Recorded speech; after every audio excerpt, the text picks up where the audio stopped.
आजकल देश के नाम पर जोरों शोरों से चर्चा चल रही है कि नाम क्या होना चाहिए, इंडिया या भारत। इसको लेकर बिल पास करने की कोशिश की जा रही है। केंद्र सरकार यानी कि मोदी सरकार चाहती है कि देश का नाम इंडिया से बदलकर भारत किया जाए, हर जगह भारत ही होना चाहिए। और अगर हम देखें तो हाँ, भारत ठीक भी है, पर ये भारत नाम पड़ा कैसे, और अगर ये नाम चेंज करना है तो क्या ये ऐसे चुटकियों में हो जाएगा? इसके लिए क्या क्या करना पड़ेगा? कैसे पूरी दुनिया में ये बड़ा चेंज हो जाएगा?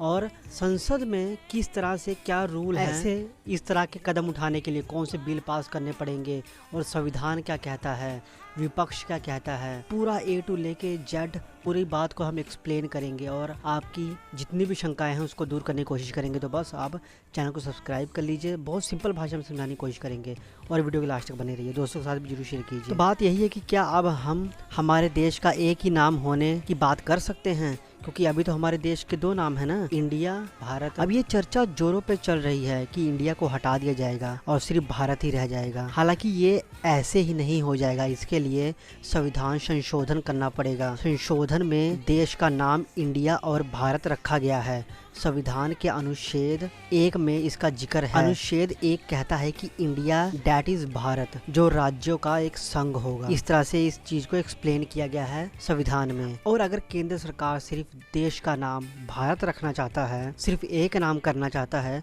तो उसको संविधान संशोधन के लिए बिल लाना होगा। और ये प्रोसेस कैसे होगा, संशोधन कैसे होगा, चलिए एक्सप्लेन करते हैं। अनुच्छेद 368 संविधान में संशोधन की अनुमति देता है। कुछ संशोधन साधारण बहुमत यानी कि 50% बहुमत के आधार पर हो सकते हैं, और कुछ संशोधन ऐसे हैं जिसमें कम से कम केंद्र सरकार को 66% यानी कि 2/3 सदस्यों का समर्थन चाहिए। ये फार्मूला अनुच्छेद 1 में संशोधन करने पर भी लागू होगा, यानी अनुच्छेद 1 में संशोधन करने के लिए केंद्र सरकार को कम से कम 2/3 बहुमत की जरूरत होगी। लोकसभा में अभी अगर हम देखें तो 539 सांसद हैं, लिहाजा अनुच्छेद 1 में संशोधन के बिल को पास करने के लिए कम से कम 356 सांसद का समर्थन चाहिए केंद्र सरकार को। इसी तरह से राज्यसभा में 238 सांसद हैं और बिल पास करने के लिए केंद्र सरकार को 157 सदस्यों का समर्थन चाहिए। अगर मिल जाता है ये काम थोड़ा सा आसान हो जाएगा। पर यहीं पर ये बात नहीं रुकती, ये तो सिर्फ हमारे संविधान में ऐसे हमने कर दिया ना, बिल पास किया, सबका समर्थन मिल गया तो हमने चेंज करवा दिया, ठीक है। पर अभी इसके आगे जो प्रक्रिया है वो पूरा दुनिया भर घूमने की प्रक्रिया है। समझाता हूँ मैं आपको। संविधान में तो संशोधन हो जाएगा, लेकिन इतने भर से बात पूरी बन नहीं पाएगी। लोकसभा के पूर्व महासचिव PDT आचार्य ने एक न्यूज एजेंसी को बताते हुए कहा कि जहाँ इंडिया का इस्तेमाल होता है वहाँ ये बात पहुंचानी पड़ेगी कि अब इंडिया नहीं, अब भारत कहलाएगा हमारा देश। उनका कहना है कि देश के लिए सिर्फ एक ही नाम रखा जाए, ये अच्छी बात है। एक देश के दो नाम नहीं हो सकते, क्योंकि इससे ना तो सिर्फ देश बल्कि बाहर भी एक भ्रम की स्थिति पैदा हो जाती है। उनका कहना है कि संयुक्त राष्ट्र में भी रिपब्लिक ऑफ इंडिया है हमारी पहचान, और कल को अगर इसे रिपब्लिक ऑफ भारत करना होगा तो वहाँ तक ये मैसेज भेजना होगा, वहाँ तक ये बात पहुँचानी होगी कि भाई साहब इंडिया निकालो, भारत को एंटर करो, सिर्फ भारत है। अब जहाँ जहाँ हमारी पहचान इंडिया के तौर पर है उन सभी जगह पर एक लेटर, एक मैसेज, किसी भी तरह ये बात पहुंचानी पड़ेगी। यहाँ भाई साहब अब हम भारत बन चुके हैं तो हमको भारत नाम से ही जानिए, आप इंडिया को भूल जाइए। ये इंडिया और भारत ये दो नाम आखिर कैसे पड़ गए, इसके खिलाफ उस वक्त किसी ने आवाज नहीं उठाई थी क्या? चलिए जानते हैं। ये भी आपके मन में तो ये सवाल होगा ही ना कि अचानक से ये बात कैसे उठ गई। उस वक्त नहीं किसी ने बोला था क्या कि अरे यार ये क्या कंफ्यूजन कर रहे हो? तो बोला था। भारत के कई सारे नाम रहे हैं। मुगलों के काल में इसे हिंदुस्तान कहा जाता था, अंग्रेज इसे इंडिया बुलाते थे, अंग्रेज के शासन में इसका नाम ब्रिटिश इंडिया भी था। आज़ादी के बाद संविधान सभा में देश के नाम को लेकर तीखी बहस हो गई थी। ये बहस 18 सितंबर 1949 को हुई थी। बहस की शुरुआत संविधान सभा के सदस्य HV कामत ने शुरू की थी।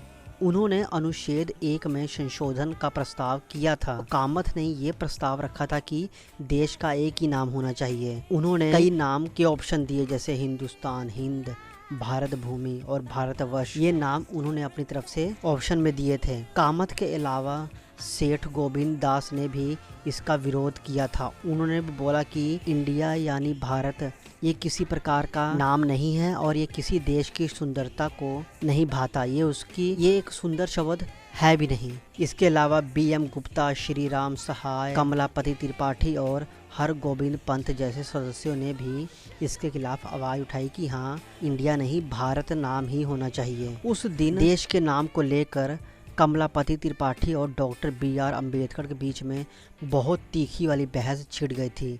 त्रिपाठी ने कहा कि देश हजारों साल तक गुलामी में था, अब हम आज़ाद हैं तो हमें पूरा हक है कि हम अपना नाम रखें, अपने देश का नाम दोबारा हासिल करें। तभी अंबेडकर ने कहा कि ऐसा करने की जरूरत नहीं है, इसका कोई फायदा होगा भी नहीं। हालांकि ये सारी बहस का नतीजा अगर निकल सकता था तो वो वोटिंग करके ही निकल सकता था। तो उस वक्त वोटिंग हुई थी। जब संशोधन के लिए वोटिंग हुई तो भारत के पक्ष में सिर्फ 38 वोट ही गए और इंडिया इज भारत के पक्ष में 51 वोट गए। तो इस तरह से इंडिया और भारत ये दो नाम हमारे देश के पड़ गए। तो अगर केंद्र सरकार को नाम चेंज करना है हमारे देश का तो उनको वही बोला ना, कम से कम 66% वोट तो भाई साहब चाहिए बिल पास करने के लिए। अगर वो मिल जाते हैं तो काम बन जाएगा और विपक्ष ऐसा होने नहीं देगा जहां तक लगता है, क्योंकि अभी तो सभी गठबंधन में है ना, सभी मिल गए हैं आपस में। सारी सरकारें एकजुट हो गई हैं केंद्र सरकार को फिलहाल के तौर पर हराने के लिए। ये काम आसान नहीं होने वाला केंद्र सरकार के लिए और ये देखना दिलचस्प भी होगा कि कैसे मोदी सरकार अपनी बात को मनवाती है। बाकी आपके क्या विचार हैं? आपको क्या लगता है कि जैसा चल रहा है वैसा चलने दें या फिर हाँ एक नाम होना चाहिए? जो भी विचार है कमेंट करके बताइए। चैनल को सब्सक्राइब कीजिए। मिलेंगे नेक्स्ट वीडियो में। जय हिंद।